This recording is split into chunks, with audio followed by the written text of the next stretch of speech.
Virginia Democratic Senator Tim Kaine joins me now. Senator Kaine, first up, where's the deal? What's the deal? Well, the good news is we're going to get a deal because most of us have said we're going to object to going on a recess until there's a deal. So I'm very confident we'll get one. There are a last few details. Garrett mentioned this issue with the Fed lending program. Some Republicans seem to want to shut down a Biden administration's ability to do exactly what they allowed the Trump administration's ability to do. We still got an economy that needs significant recovery, and we shouldn't be taking tools away from the incoming administration. But I am very confident we'll get the deal so that the unemployment benefits will continue. People will get a $600 check if they meet an income threshold for themselves and their dependents. There will be significant medical aid to advance vaccination and other key important priorities, eviction assistance, food aid. We're going to get a good deal for the American public. It's just going to take a couple more days in all likelihood. And your state has seen a 53% surge in virus cases in just the last few weeks. So how important is this for your constituents, just for the vaccine distribution that needs to take place? Andrea, hugely important. It's virtually all that we talk about these days. Virginia has some of the lowest rates of exposure in the country, but still we've seen this dramatic upsurge as the weather's gotten colder and people have moved back inside. And so the assistance for these businesses who are struggling and for families and the unemployed is key, but also an important part of this bill is money for vaccination. The vaccinations are started. There was an initial delivery of 480,000 doses of the vaccine to Virginia. Virginians who are in senior centers and frontline healthcare workers are first in line. They're getting vaccinated. We have a doctor as a governor who's done a pretty good job of managing this so far.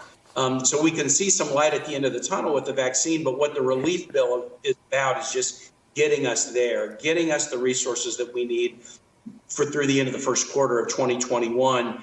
But we'll obviously have to do more. But that's the Biden administration's intent going in. The first big bill will be an economic recovery bill so we can climb out of this deep, deep canyon that we're in.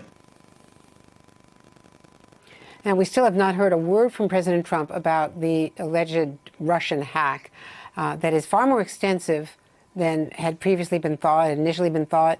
It may take months, years, if they are even going to be able to assess the damage. The president-elect has said that he will make this a top priority and also responding and deterring future cyber attacks. First of all, how can we be this vulnerable? How can we not know for as long as 9 months that the Russians, supposedly the Russians, were in there?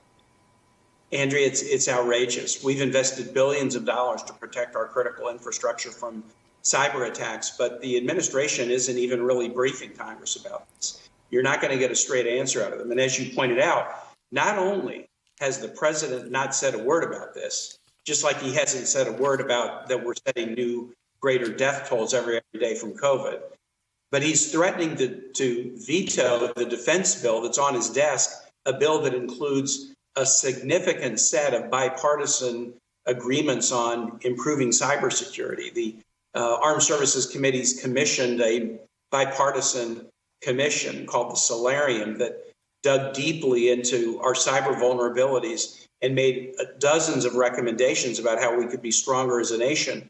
And those are in the defense bill that the president is now threatening to veto.